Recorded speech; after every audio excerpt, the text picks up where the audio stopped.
y sacó un concepto que no conocía que se llaman los rituales diarios. Entonces, esos momentos que cuando te despiertes en la parte personal que tienes que hacer, cuando justo llegas a trabajar, qué es lo que tienes que hacer, antes de que te vayas a trabajar y al llegar a tu casa, qué es lo que tienes que hacer, maravilloso. Entonces, la verdad es que hasta sientes que tienes más tiempo, porque como te enfocas en lo que ya te comprometiste a hacer y que tiene un fin en común, que son estas 10 prioridades en los próximos 12 meses, se vuelve maravilloso. Bienvenidos a un nuevo episodio de Conversaciones DLC, un podcast de lo cotidiano y lo no tanto. Yo soy Efraín Mendicuti y como saben he creado este espacio para conversar con distintos líderes de pensamiento, de negocios, educación y cultura en el mundo de habla hispana y compartir con todos ustedes cómo estos líderes con su trabajo, experiencia y ejemplo nos muestran a todos la forma en la que todos nosotros podemos hacer en nuestras vidas de lo cotidiano algo extraordinario. ¡Comenzamos!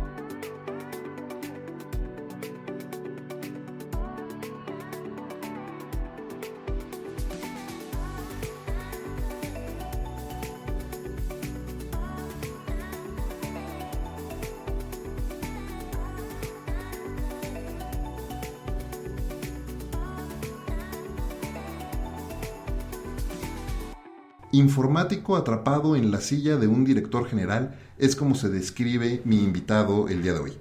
No solo es un exitoso empresario que dio un salto de la vida corporativa para emprender, pero también es un eterno estudiante, poseedor hoy de 2 maestrías y varios diplomados y además un gran maestro. Conocido en Twitter como @comensalendf, Jorge Aguayo, bienvenido a Conversaciones DLC, gracias por acompañarme. Oye, Efraín, no puede ser con esta presentación, muchísimas gracias. La verdad es que se escuchó, pues la verdad es que no me había imaginado que lo hubieras investigado y eso, pero te agradezco muchísimo la invitación, me siento muy honrado. Al César lo que es del César, ¿no? Gracias. Bienvenido y muchísimas gracias por acompañarme. Y ¿qué te parece si como con cada invitado empezamos por el principio y nos cuentas un poco para ir calentando motores sobre la historia de Jorge? Porque además estaba, ahora que estaba investigando un poco sobre tu historia, Okay. Tú eres licenciado en informática. Ajá.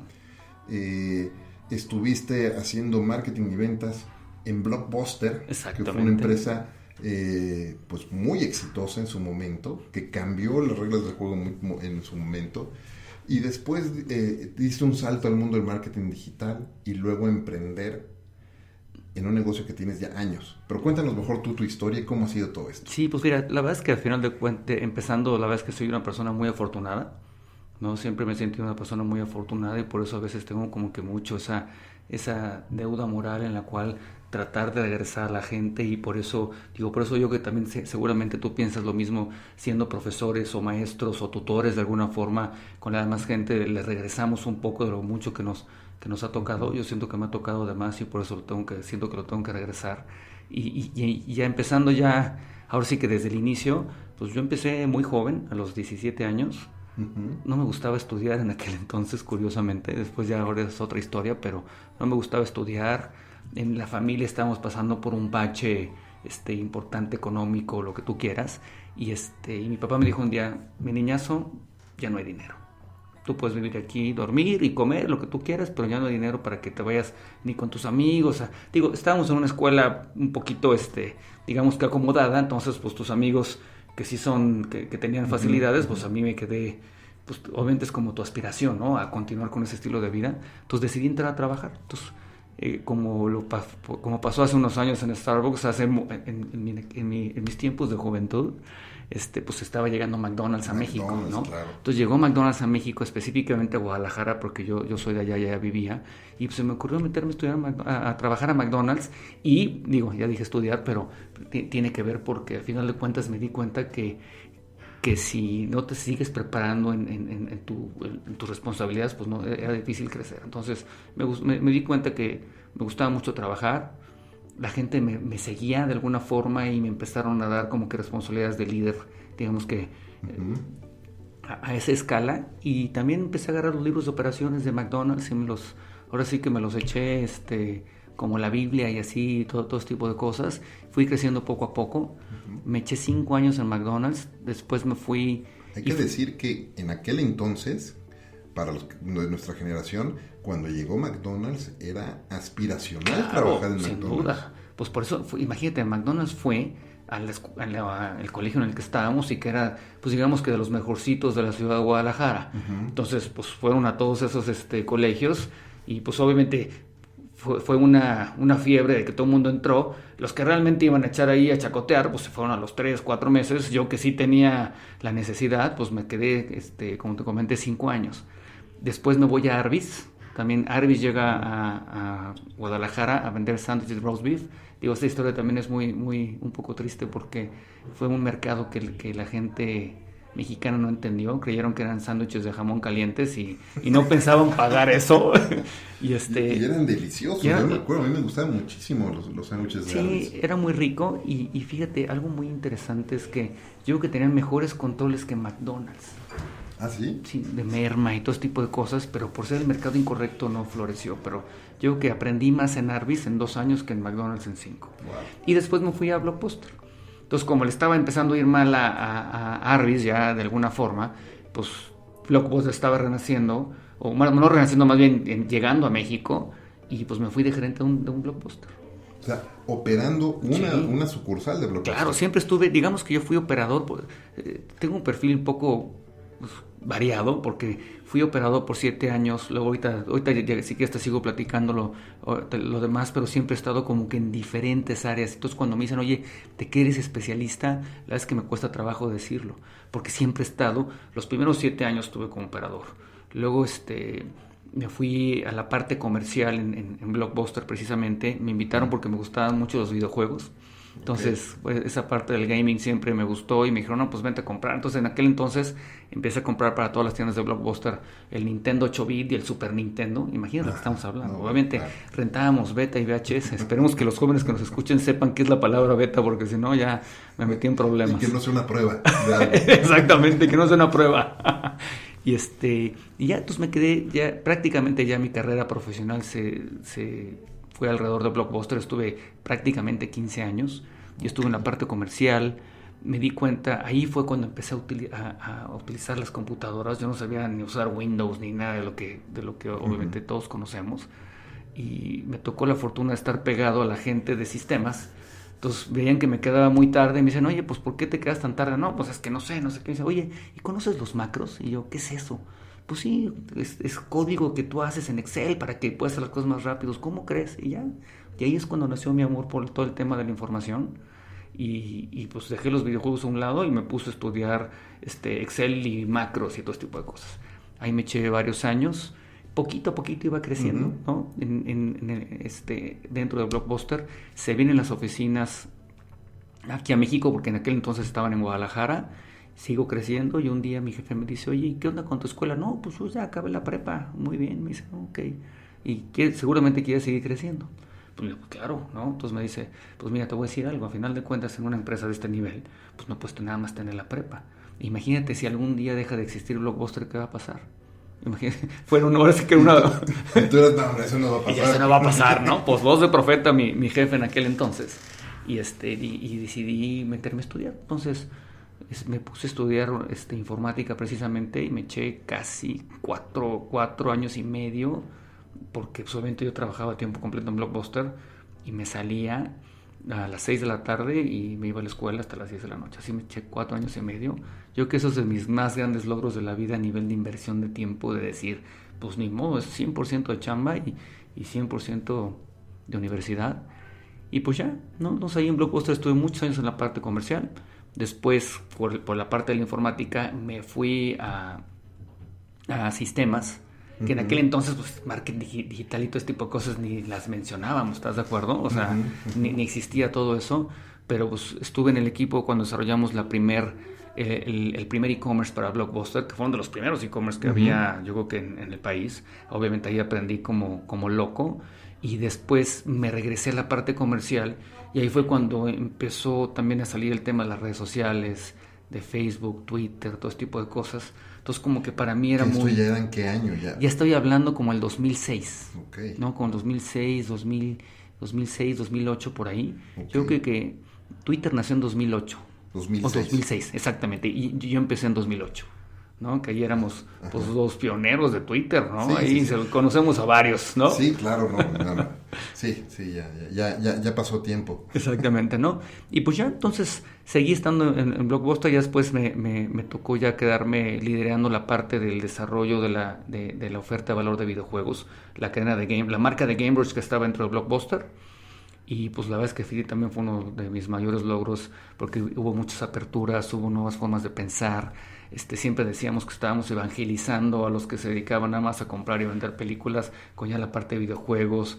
Entre mi jefe y yo nos pusimos de acuerdo en ir en playera, ¿no? Cuando antes íbamos en camisa y de corbata, pues ahora somos gamers, entonces ahora sí como ponernos como pues la bata de monje, ¿no? De alguna forma dicho, con la playera de gamer y todo este tipo de cosas. Después me surge una oportunidad para irme a Gamers, ¿no? Donde por ahí se vende, se compra una compañía para empezar a crecer y todo este tipo de cosas. Y digamos que fue mi primer sabor como emprendedor, donde se compra esta cadena de videojuegos que se llamaba Games for Less, se cambia a Gamers y pues en 2 años abrimos como 63 ubicaciones. Wow. Entonces esa fue...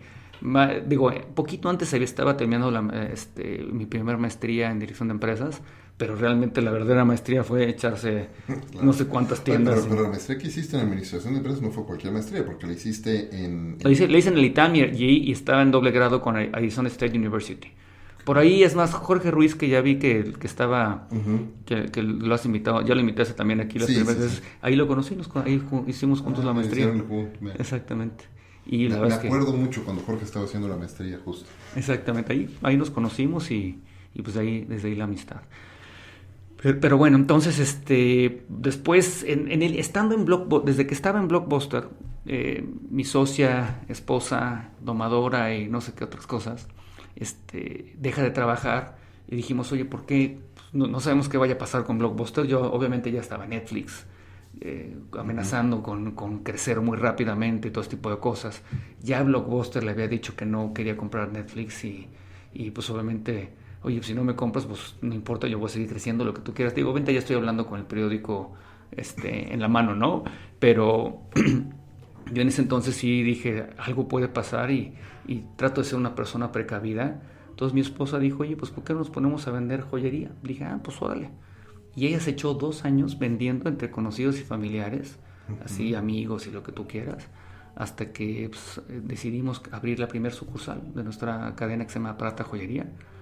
Y ya empezó, y al final de cuentas lo que yo le dije a ellas, pues yo tengo esa experiencia de haber trabajado en operaciones, de multitiendas, de no sé qué, todo este back office de cómo comprar, de cómo resurtir, de cómo hacer las distribuciones a las diferentes sucursales y todo ese tipo de cosas. Y pues fue, ahora sí que, como platicamos, una inversión de 4,000 pesos, que pues ahora ya nos dedicamos a una inversión de 4,000 pesos inicial. Y hicieron, bueno, me imagino que ahora hacen diseños también, pero en aquel entonces empezaron con diseños, o era compraban en algún lugar y revendían en el otro. Fíjate, si de repente, obviamente respetando las distancias, nosotros nos definimos más que nada como el mix-up o el Zara, ¿no? El mix-up de la música o el Zara de la ropa, ¿no? O sea, digo, más bien dedicando nosotros a la joyería. Nosotros le compramos ya estamos por el 80 artesanos, principalmente de Tasco. La verdad es que es padrísimo trabajar con gente como ellos. Y hay algunas cosas que sí diseñamos, o que ya en base a lo que estamos aprendiendo, todo este tipo de cosas, decimos, pues ahora viene esto, ponle aquí, pero así tener algunos diseños únicos. Pero a decir verdad, somos retailers de joyería.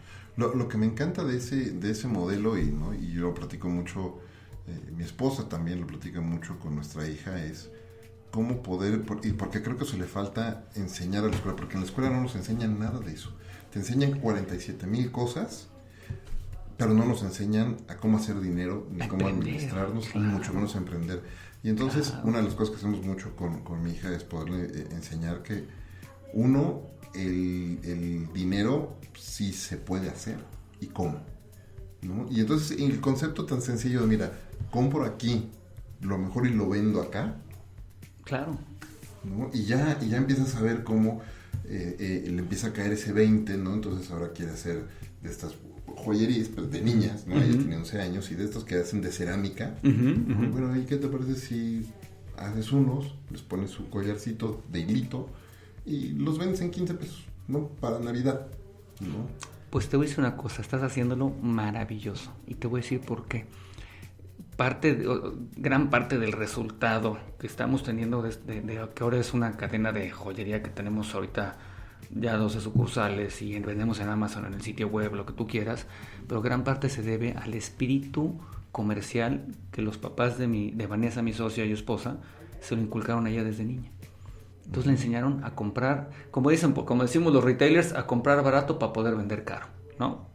Así, ¿no? De alguna forma dicho, ¿no? Obviamente hay que respetar al consumidor y todo este tipo de cosas, me queda claro, pero siempre es comprar barato para vender caro. Entonces Vanessa es una excelente compradora y vendedora. Por todo eso, los papás le enseñaron a comercializar pan molido, con esto digo todo, a los 4 años. Obviamente era más que juego, pero era una educación que le estaban diciendo, oye, cómo hacer esta labor de venta, cómo atender a la gente, cómo hacer todo esto, pues ella desde chiquita lo aprendió. Entonces lo que está haciendo con tu hija es maravilloso. Oye, déjame regresarme un momento a la historia que narrabas ahorita del comentario que te hizo en Blockbuster tu jefe. Y si deja de existir esto... ¿Qué onda, no? Porque hay dos anécdotas bien interesantes en el mundo corporativo que se comparten mucho, ¿no? Una, aquella anécdota cuando el CEO de Blockbuster le decía al board que tenían que moverse hacia donde iba Netflix y el board le decía que no. Uh-huh. Está documentado, está allá afuera la anécdota, ¿no?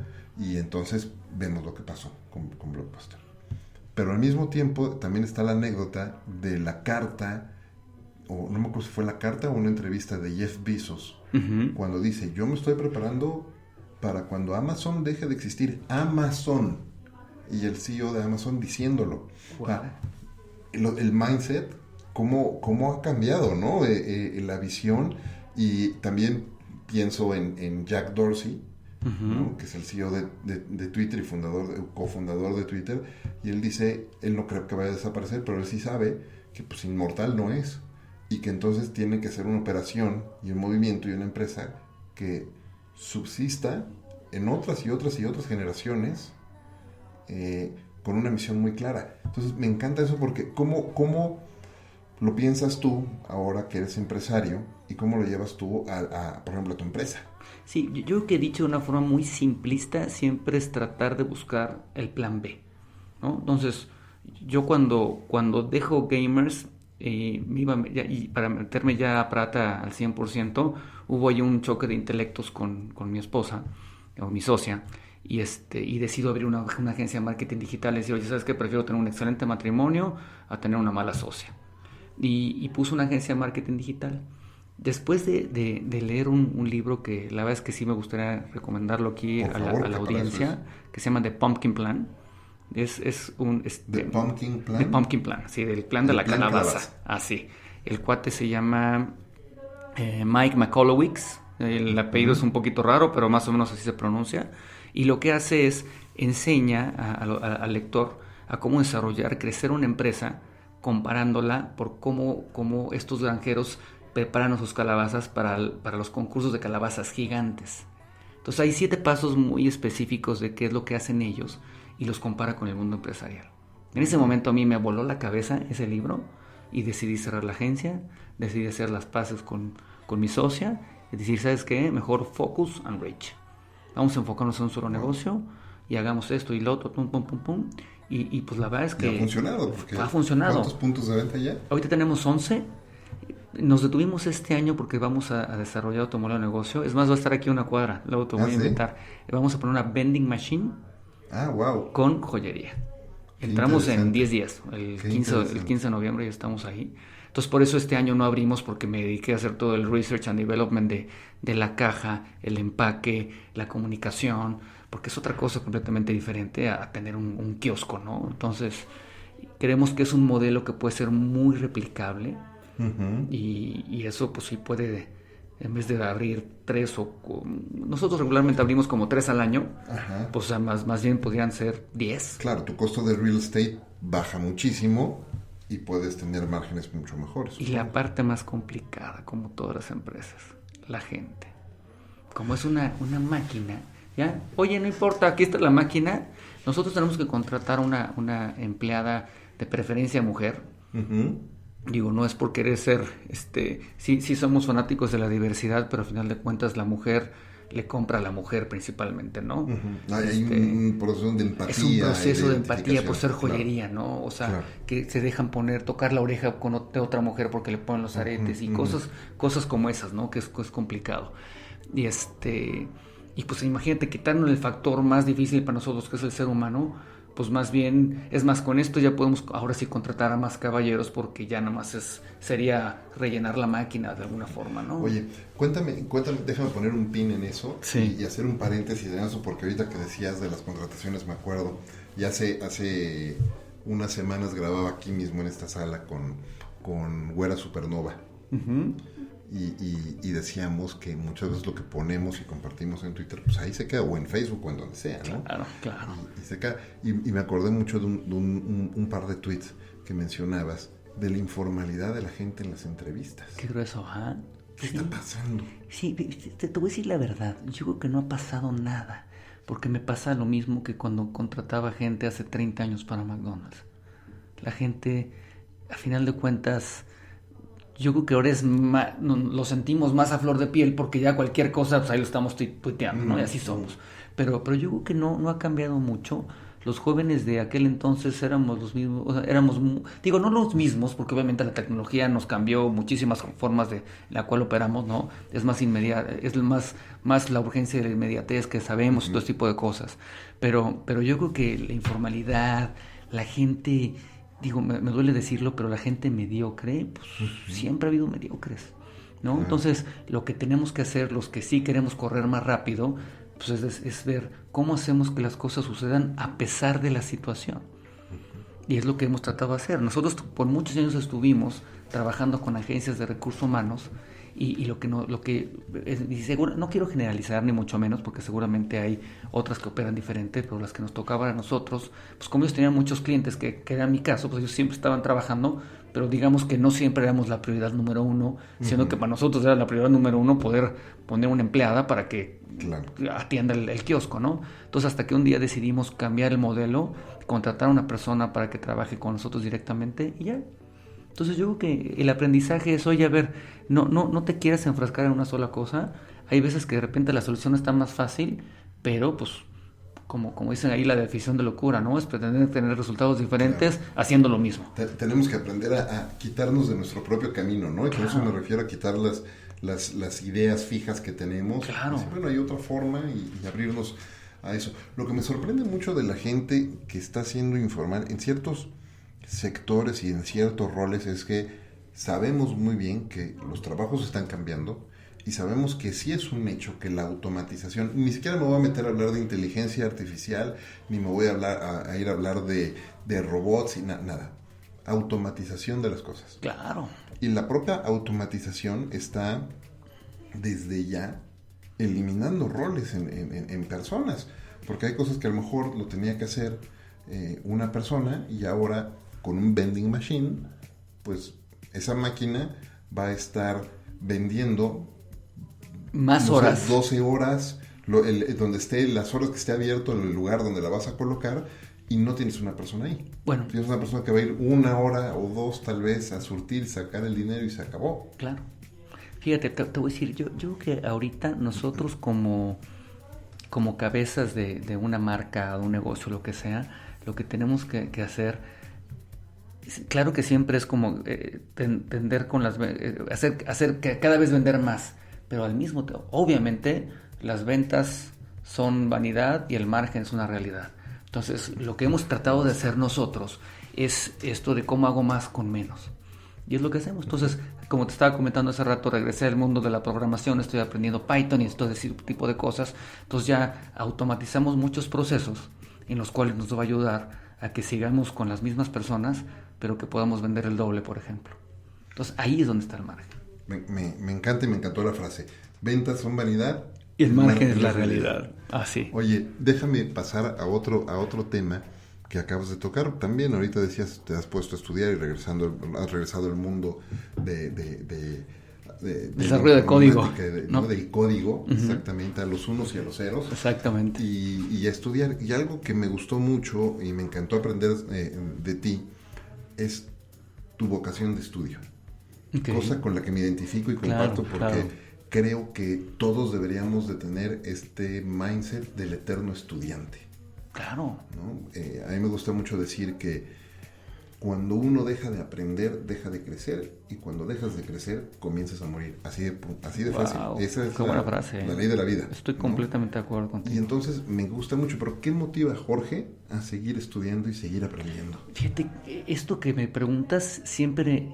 esta anécdota que te voy a contar viene cada vez que me preguntan, no es que me pregunten muy seguido esto, pero que viene al caso. Cuando yo tenía como 20 años, mi papá tenía 41. Ahorita mi papá es mi adoración, es prácticamente mi mejor amigo y todo ese tipo de cosas, pero en aquel entonces él tenía 41 años y él se estaba cambiando a vivir a Estados Unidos. Y yo le pregunté, oye papá, no sabe inglés. Entonces le dije, oye, ¿por qué no te pones a aprender inglés? No te vas a ir a Estados Unidos, ponte a aprender inglés. Me dice, no hijo, es que ya estoy grande. Ya estoy grande y ya no puedo aprender.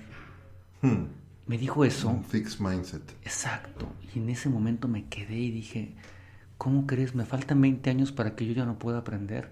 Y como que se me quedó muy grabado. ¿Ya? Entonces yo creo que esa es una de las motivaciones que me dio, que dije, a mí no me tiene que pasar eso, ¿no? Entonces le agradezco a mi papá que me haya comentado eso, porque eso me ayudó a pensar diferente. Lo otro fue este momento que te comenté hace rato con la gente que eran mis vecinos, los de sistemas, cuando estaba en Blockbuster, que me dijeron, oye, pues, ¿por qué mejor no haces más con menos, no? O sea, yo lo que tenía que hacer en aquel entonces era hacer la distribución de las películas a todos los 100 Blockbuster.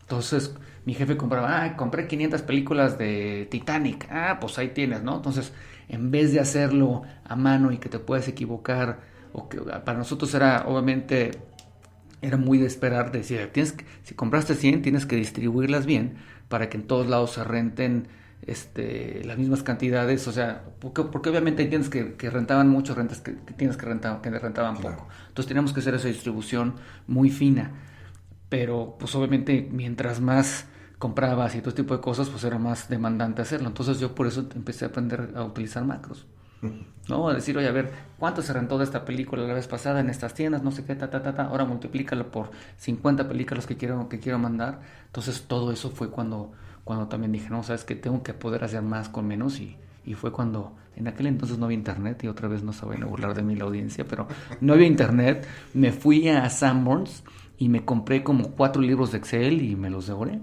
Y ahí, fíjate que ese fue también un punto importante, ¿no? El querer hacer más con menos. No sé si muy bien, respondiendo un poco la pregunta. Y me gustó además el ser autodidacta, porque de repente no es raro escuchar a muchas personas diciendo que no estudian porque no tienen el recurso, o porque la empresa para la que trabajan no se lo pagan, o la razón que sea. Eso se llama pretexto. No, absolutamente. YouTube, ¿no? Yo ahora, imagínate, yo tengo 2 fuentes principales para aprender. LinkedIn, ¿no? LinkedIn Learning, que los llevo, bueno, antes eran Linda, seguramente los recuerdas. Sí. Pues yo tengo 5 años utilizando Linda y ahora LinkedIn Learning. Y la segunda fuente es YouTube. Claro.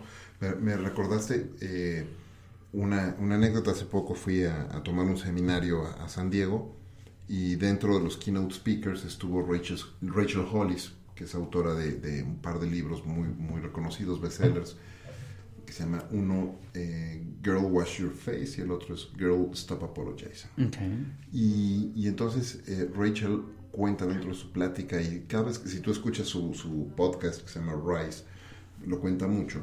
Ella construyó toda su empresa y toda su marca.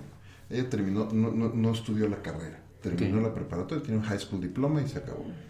Y tiene 2 empresas multimillonarias. Wow. Y lo que ella explica es, todo lo que yo sé, lo googleé y me puse a estudiar. Wow. ¿No? Porque la información es cierto, la información está allá afuera, ¿no? Ahorita uno de los grandes temas que yo estoy abordando en muchas de las conferencias y eventos en los que estoy participando es el tema de transformación digital. Claro. Porque ya digamos que pasamos de la época de la adopción digital a la época de la optimización digital, a la época de hoy de transformación digital. Uh-huh. Y la transformación realmente tiene que ver mucho menos con la tecnología y mucho más con las personas que usamos la tecnología. Claro, sí. Y tiene que ver con la actitud que tienes precisamente con las ganas de estudiar, con las ganas de aprender, de integrar ese conocimiento, porque además no basta con estudiar y ponerte a leer cosas. Hay una gran diferencia entre conocimiento teórico y un conocimiento aplicado. Claro, sin duda alguna.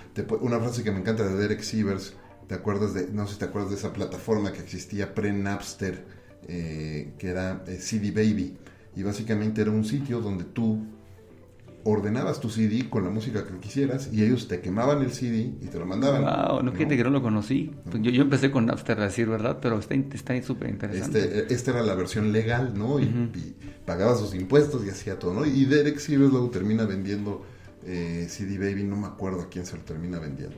Pero el caso es que en uno de sus libros él dice, la información no es suficiente, porque si la información fuera suficiente, todos tendríamos millones de dólares en el banco y el abdomen con cuadritos, ¿no? Claro. Y claro, necesitas aplicarlo, ¿no? Necesitas aplicarlo eso, ¿no? Como dicen por ahí, el sentido común no es una práctica común.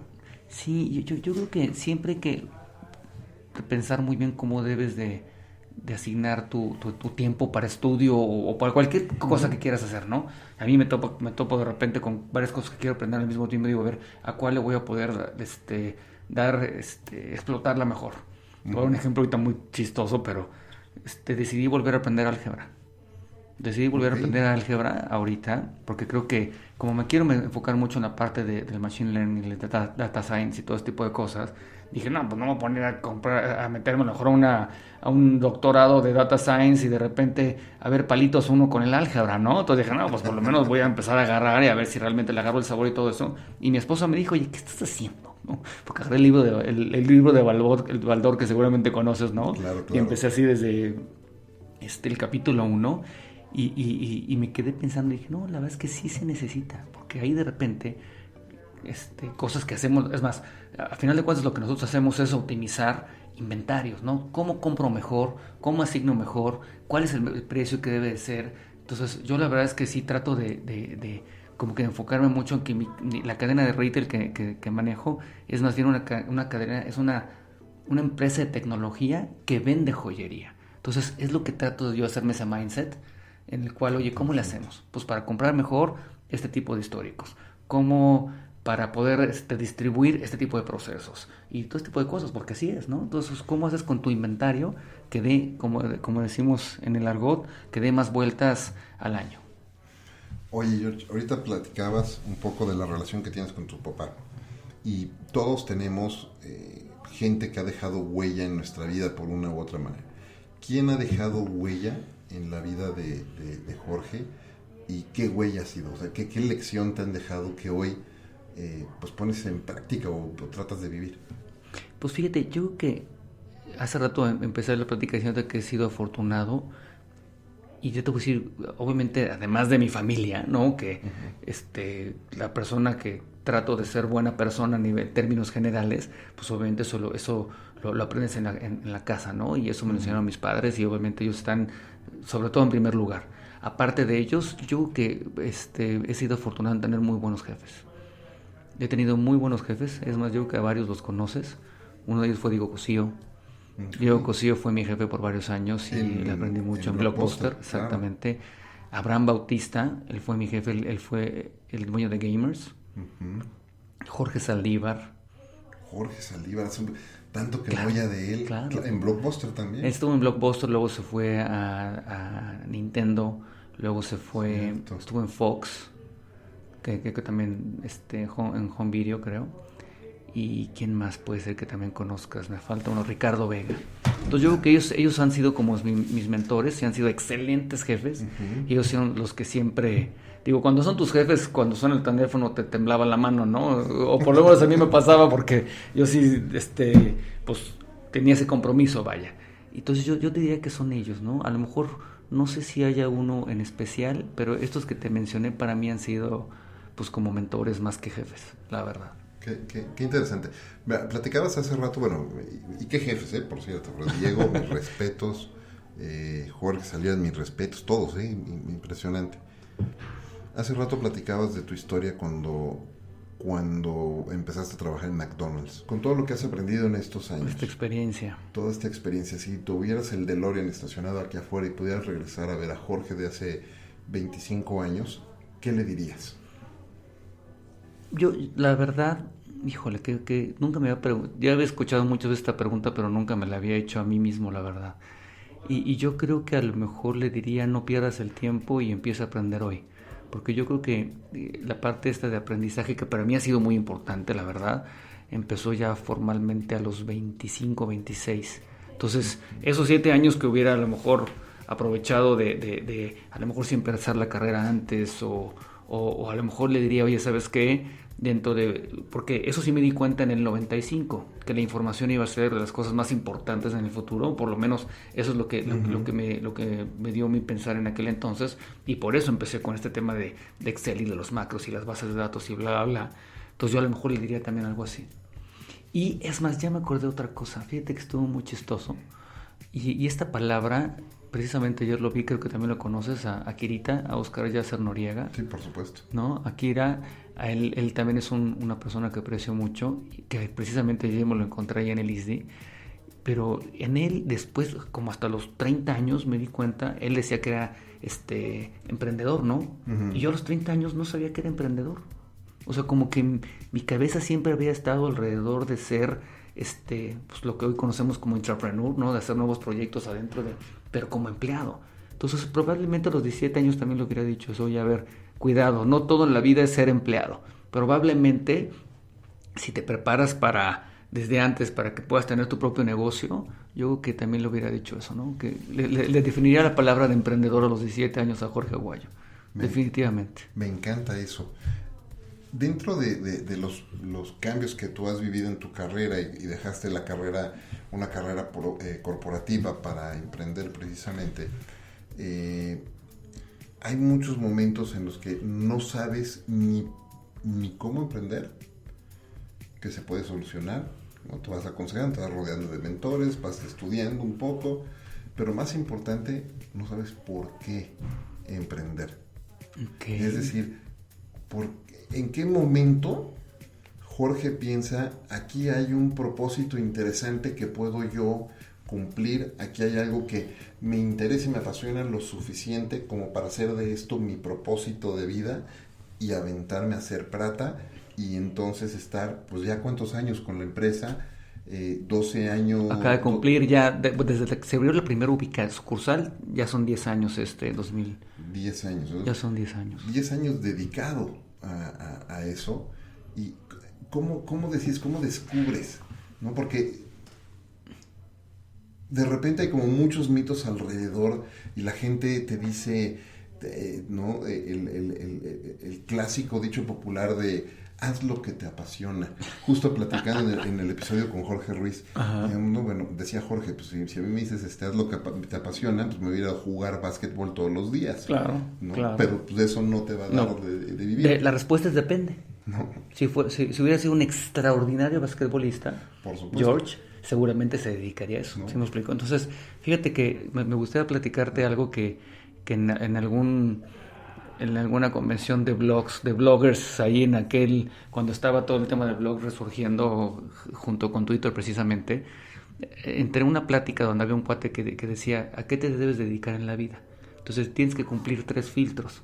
Y el primer filtro es que te apasione, uh-huh. El segundo filtro es que seas muy bueno en eso, y el tercer filtro es que alguien esté dispuesto a pagar por eso, ¿no? Entonces te dice, oye, ¿por qué? ¿Por qué tienen que ser las 3 y no 2 por lo menos? Uh-huh. Digo, porque si te apasiona y nadie te quiere pagar por eso, aunque seas bueno, pues es un buen hobby. Claro. ¿No? ¿Por qué? Porque nadie te va a pagar, pero eres bueno y es un hobby, ¿no? Si alguien te quiere pagar y eres bueno, pero no te apasiona, vas a ser infeliz. Uh-huh. ¿No? O si la gente te quiere pagar y no eres bueno, pues vas a estar pobre. Claro. ¿No? Entonces tienes que tener las 3 cosas y al final de cuentas ya mexicanizado lo que yo digo yo es cuando eres bueno, cuando te apasiona y cuando alguien te quiere pagar por eso, te sacan tu fuá, ¿no? Tu fuerza universal aplicada. Entonces eso es algo que yo siempre de alguna forma digo, hay que hacerlo, ¿no? Entonces ya respondiendo a tu pregunta de por qué decidí emprender, la verdad es que yo como que tenía esa decisión de siempre, pues desde los 17 años yo dependía del horario que me tocara o de lo que me dijera mi jefe o de mi responsabilidad de no sé qué, lo que tú quieras, y yo añoraba tener mi tiempo. Entonces yo dije, oye, ¿sabes qué? Yo quiero ser ya de alguna forma completamente independiente de mi tiempo. Que a lo mejor voy a ganar menos o lo que sea, está bien. Yo sé que va a estar difícil. Me costó como 5 años dejar de ser empleado porque dijimos, es más, hicimos una lista en 2008 donde dijimos, a ver, todas estas cosas tienen que pasar para que yo le diga adiós a mi quincena corporativa, ¿no? Entonces era pues a lo mejor no tener deudas, tener una lanita ahorrada, saber que con el negocio ya vamos a poder aguantar por lo menos 3 años, ¿no? Sin necesidad de volver a buscar un empleo. O sea, como que hicimos una lista que yo creo que esa planeación fue clave, porque sí nos ayudó mucho a tener como que cierta seguridad de hacerlo, ¿no? Entonces, regresando ya, para no irme tanto a las ramas, es uno, tener libertad de mi tiempo. Sí que me apasiona lo que hago, definitivamente me apasiona, y pues como encontramos algo que, como dijimos hace rato, la gente está dispuesto a pagar, ¿no? Te voy a decir algo que yo creo que también fue clave con el tema del negocio, ¿no? Nosotros vendemos joyería y vendemos plata, entonces es producto muy pequeño que tiene un alto valor, ¿no? O sea, no vendemos oro porque ahí sí será muy complicado, ¿no? Que se es de repente más. Pero el hecho de vender plata por la parte del tamaño, pues tiene ciertos beneficios logísticos, de compra, y eso nos ha ayudado a abatir pues muchísimos costos de muchas formas. No tenemos camiones como a lo mejor alguien que vendería peluches con el mismo margen que nosotros. Imagínate que los camiones que tendría que tener para estar distribuyendo los peluches, ¿no? Entonces yo creo que todo eso nos ayudó mucho a que realmente lo disfrutáramos, vaya. Muy bien. Me gusta mucho, me recordaste hace algunos años, cuando empecé a hacer todo este tema de coaching también, y recién me certifiqué como coach. Parte del proyecto que tenía que hacer, además de acumular las horas de vuelo, porque para poder certificarte como coach necesitas tener un mínimo de horas de haber coachado a distintas personas, porque es práctica, ¿no? También, pero además, idealmente, si te quieres certificar casi con honores, por decirlo de alguna manera, pues también deberías de ir generando tu propia metodología y ciertas herramientas que te asistan, y que no necesariamente estés aplicando exactamente la misma herramienta. Lo que tú aprendiste, ¿no? Claro, lo tienes que mejorar. Lo tienes que mejorar. Y entonces desarrollé una herramienta que yo le llamaba el triángulo de tu marca personal. Okay. Que no necesariamente tiene que ver con personal branding, sino de tu legado personal, donde por un lado ponía en los cimientos, ¿no? Dos columnas de cimientos, que son los valores, tus valores, las cosas que más valoras en la vida, y los principios que guían tu vida. Okay. Y luego en un extremo, arriba de eso, una línea horizontal, en un extremo, lo que mejor sabes hacer, para aquellas cosas para las que eres muy bueno haciendo. Y por el otro lado, del otro lado, aquellas cosas que adoras hacer, que te encantan hacer. Típicamente están relacionadas. Si eres muy bueno jugando fútbol, seguramente te va a gustar jugar fútbol. Claro. Pero después, ¿no? Yo decía, cuando explicaba a la gente y a la gente que tengo el honor de poder coachar, como se los explico, está la frase típica de decir, hago lo que me encanta y hasta me pagan por hacerlo, ¿no? El problema de eso es que si lo haces así nada más, te encierras en un círculo vicioso de autocomplacencia, de autosatisfacción, pero decir, mira, hago lo que me gusta y está padrísimo. Tienes que hacer, como lo ponías tú, lo tienes que poner en servicio de alguien más. Alguien que esté dispuesto a pagar por lo que estás haciendo y a consumir o a utilizar el servicio o el producto que estás creando y pues estás poniendo allá afuera. Y entonces se cierra el triángulo. Y entonces ya sale de la combinación de aquello que soy muy bueno haciendo y me pagan, sale tu oficio, y de aquello que me encanta hacer y me pagan, sale tu vocación, prácticamente. Entonces se junta en un solo triángulo, en una pirámide, que además está bien cimentada en una serie de cosas que valoras. Ahorita decías, bueno, yo valoro mi tiempo, y yo quería la libertad de mi tiempo, y eso es súper importante, y eso también te impulsa a querer emprender y hacer algo así. Y creo que eso es súper importante porque de repente la gente piensa que para emprender o tener un proyecto propio, un negocio, tiene que ser nada más la pasión de una sola cosa. Y no, necesitas varios complementos, necesitas entender sin duda. qué valoras, qué estás dispuesto a hacer y a tolerar y qué cosas no, cuáles son tus no negociables, cuáles son los principios con los que vas a guiarte para poder lograr eso, ¿no? Y me parece que eso es crítico. Entonces, cuando ya empiezas a tener eso completo y aterrizado, es un buen momento para dar el paso. Fíjate que ahorita platicando tu triángulo, que se me hizo maravilloso, probablemente ahorita lo que me quedé pensando de mi punto de vista es que hay a lo mejor alrededor de ese triángulo hay un círculo.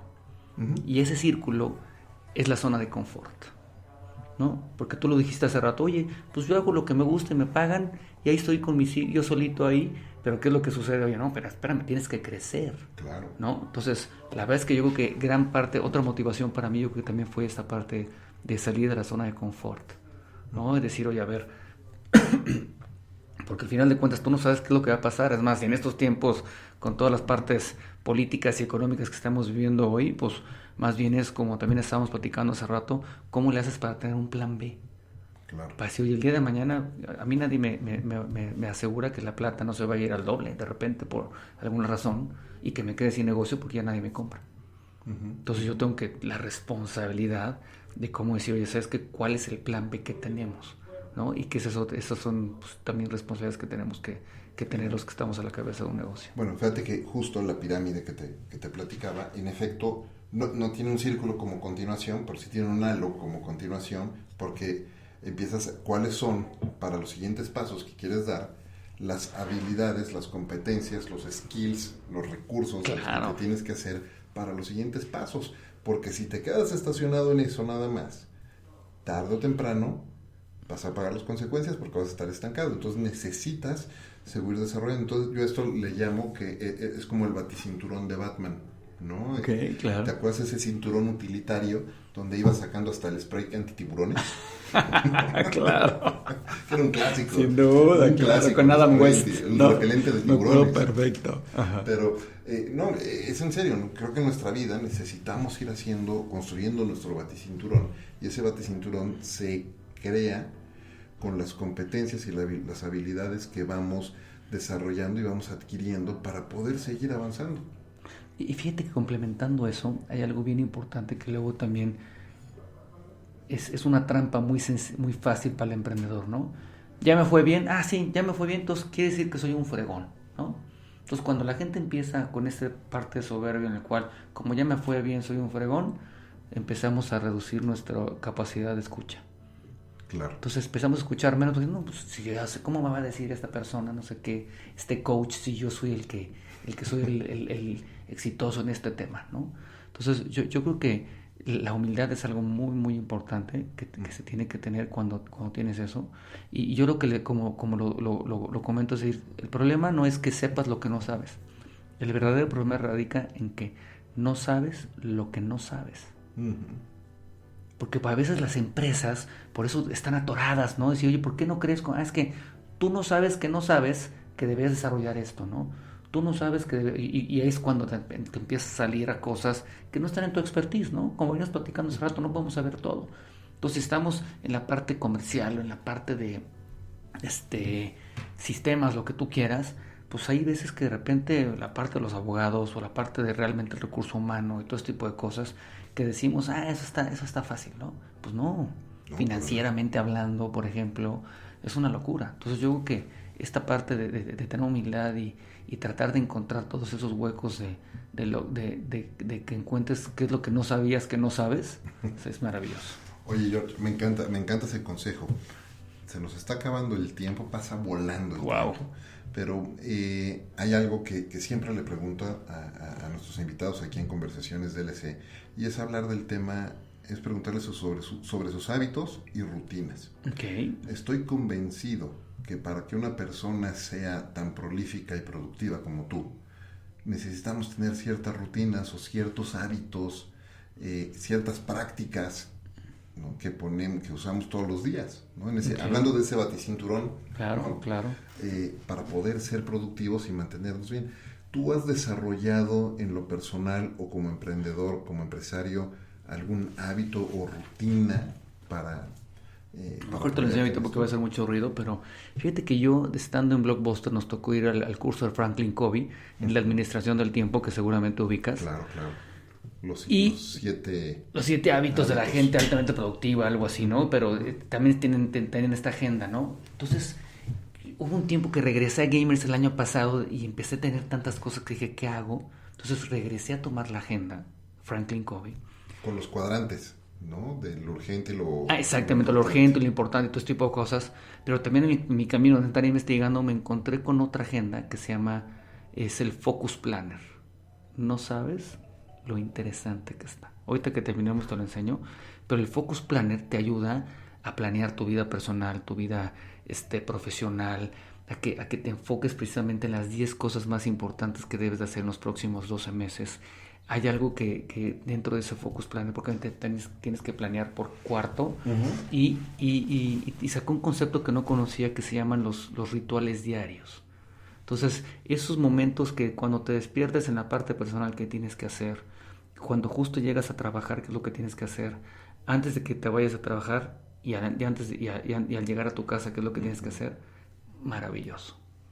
Maravilloso. Entonces, la verdad es que hasta sientes que tienes más tiempo, porque como te enfocas en lo que ya te comprometiste a hacer y que tiene un fin en común, que son estas 10 prioridades en los próximos 12 meses, se vuelve maravilloso. Entonces la verdad es que te lo súper recomiendo. Se llama Focus Planner, que obviamente es una herramienta offline. También en la oficina tenemos Trello y tenemos Slack y lo que tú quieras, pero esta parte offline ayuda de manera maravillosa. Fíjate que yo, una de las prácticas que desarrollé, incluso en Twitter, curiosamente luego me dieron como un reconocimiento por esa práctica, pero yo le llamo los Big Fives.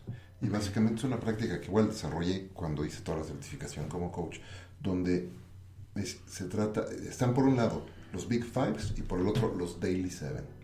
Okay. Los Big Fives, ¿qué son? ¿Cuáles son las 5 grandes prioridades que tienes que lograr en el año? Los 5 grandes planes que tienes para este año, que van a guiar todas tus decisiones. Y luego esas 5, ¿cómo se bajan al trimestre? ¿Cuáles son las 5 grandes acciones que tienes que hacer este trimestre que te van a ayudar a construir hacia esos 5 objetivos del año? Lo mismo para el mes, para la semana y cada día. Claro, está increíble. Es muy similar a esto. Tengo un cuaderno, literal, es un cuaderno donde yo pongo los Big Fives de la semana y de cada día. Y eso lo hago los domingos en la noche o los lunes en la mañana, a más tardar. Y entonces ya sé que cualquiera que sean las decisiones que tenga que hacer tienen que ver con esos Big Fives de cada día. Porque nos van a llegar pendientes 40,000. Claro. Y tienes que saber a qué decirle que no. Porque el cerebro humano es muy engañoso y nos encanta checar de ya lo hice, porque queremos nuestro shot de dopamina. Y entonces te puedes perder en resolver los urgentes de otros en lugar de las prioridades para ti. Claro. Entonces yo le llamo eso los Big Fives. Pues esto es muy similar, pero así haz de cuenta que es una metodología muy similar. Por eso te voy a enseñar el libro, una vez dices, mejor adopto esta agenda y que lo puedes aplicar como lo tienes tú ya. Buenísimo. Muy bien metodologizado. La otra práctica son los Daily Seven. Y los Daily Seven ¿cuáles son esas prácticas o rituales diarios que debes de hacer para guiar tu vida, para estar bien tú contigo? Más allá de tus acciones claves del día, ¿cuáles son tus detonadores personales? Mi café de la mañana, ¿no? Mi lectura, mi ejercicio. El ejercicio, ¿no? En mi caso, por ejemplo, es gratitud, ejercicio, meditación, distintas cosas que trato de hacer todos los días, independientemente de las prioridades que tengo que hacer en el trabajo. Son las cosas que debo de hacer para estar yo contento conmigo. Está increíble. ¿Qué otro hábito has desarrollado en este tiempo? Por ejemplo, no sé, en las mañanas, ¿tienes alguna rutina en tus mañanas o al final del día? Pues con estas rutinas diarias la verdad es que trato de hacer me despierto, me voy a hacer ejercicio, termino de hacer ejercicio, trato de leer o de estudiar más bien por lo menos media hora, reviso mi agenda, precisamente el Focus Planner, y vámonos a chambear. estamos trabajando todo el día. Algo muy importante que también ya tengo un rato que lo hago, estoy muy contento, es apago el WhatsApp prácticamente. Digo, perdón, el WhatsApp ahorita no se usa, o sea, tenemos que tener obviamente esa disciplina. Yo sé que lo que estoy diciendo es obvio, pero a veces lo tienes que tener muy presente para que realmente lo hagas. Claro, el sentido común. Exacto, no es práctica común. Exacto. Entonces, como que esta parte de tener ya esta metodología, porque también hay, ahorita te lo voy a enseñar, pero también te dice, oye, ¿cómo planeas tu semana de manera regular? Entonces, eso te ayuda a hacer, por ejemplo, chunks de cosas, ¿no? Oye, yo sé que tengo que hacer estas 5 cosas en el día, mejor las hago todas de un jalón y ya casi las hago de manera automática. Entonces, en vez de tardarme 2 horas, me termino tardando 1 hora porque ya dejas una cosa y agarras la otra. Entonces, yo ¿qué es eso? ¿Y qué otra cosa? No, pues prácticamente es eso. A lo mejor estoy hablando mucho de tema de trabajo, pero... No, me gusta, está muy bien. Pero así es. ¿Dónde las personas que nos están escuchando pueden conectar? Es muy popular en Twitter, pero igual, ¿cómo pueden conectar contigo? Pues sí, yo que tengo diferentes cuentas en Twitter, pero la que uso más es precisamente la de @comensaldf. Cuando en algún momento tenía un blog donde salía, como vivía por la zona aquí de Polanco y todo este tipo de cosas, pues todos los días comía en la calle y pues algún día se me ocurrió la locura de empezar a tomar fotografía de la comida. Sí te puedo decir que sí fui de los primeros en esta ciudad que la gente se me queda, yo no sé por qué le toma foto a la comida este loco, ¿no? Y ya de ahí se desarrolló todo ese tema, pero me pueden encontrar en Comensal en DF. Muy bien, buenísimo. Pues llegamos a la pregunta final del programa, y es que la premisa de Conversaciones DLC es cómo las personas, los grandes líderes, hacen todos los días de lo cotidiano algo extraordinario. Y entonces te pregunto para ti, Jorge, ¿qué es y cómo haces de lo cotidiano algo extraordinario? Yo creo que hace rato dijiste una palabra que me encantó, que es gratitud. Entonces yo creo que enfocándose en encontrar a la gente haciendo algo correcto es algo muy importante, y darle de alguna forma, como dicen retóricamente, su palmada en la espalda. Entonces mi trabajo como jefe es encontrar a la gente haciendo algo correcto y sorprenderlos y decirles, ¿sabes qué? Muy bien hecho. A todo mundo nos gusta el reconocimiento. Entonces, si nosotros como jefe nos encargamos de ver qué están haciendo bien y para que lo repitan, pues yo creo que eso sería algo interesante hacer todos los días y tenerlo como práctica, ¿no? Sorprender a tu gente haciendo algo bien y reconocerlo. Me encanta. Y sorprender a la gente, reconocerlos haciéndolo algo bien, sorprenderlos dándoles ese reconocimiento. Me encanta. Muchas gracias por compartir eso. Gracias. Muchas gracias por acompañarme en Conversaciones DLC. Antes de irnos, quiero hacerte un rápido y breve reconocimiento, Jorge, por esa actitud y esa intención de eterno estudiante, ese ejemplo que nos pones de seguir estudiando. No lo comentamos mucho, pero 2 maestrías, 3 diplomados, licenciatura, sigues estudiando, participas como tutor ahora en el ISDI. Muchas gracias por poner ese ejemplo. Muchas gracias. Y fíjate, me gustaría cerrar con una frase que esa es mi frase favorita de la vida. Adelante. Que es: hay que trabajar duro y con pasión para que algún día tus ídolos se conviertan en tus rivales. Qué increíble. Me encanta esa frase y esa es la que yo utilizo, ¿no? Me encanta, buenísimo. Muchas gracias por compartir de nuevo. Muchas gracias por acompañarme en este episodio de Conversaciones DLC, y muchas gracias a todos ustedes, amigos, por acompañarnos y escucharnos en este episodio. Recuerden, este es un programa semanal, así que si no lo han hecho ya, suscríbanse al mismo y compártanlo también si es que están encontrando valor en todo esto que estamos compartiendo aquí en Conversaciones DLC. Yo le doy las gracias también, como todas las semanas, a Ricolto Café, el mejor café de México, por acompañarme en esta aventura de vida. Y gracias a todos ustedes por escucharnos. Soy Efraín Mendicuti, esto es Conversaciones DLC y los espero en el siguiente episodio. Hasta la próxima.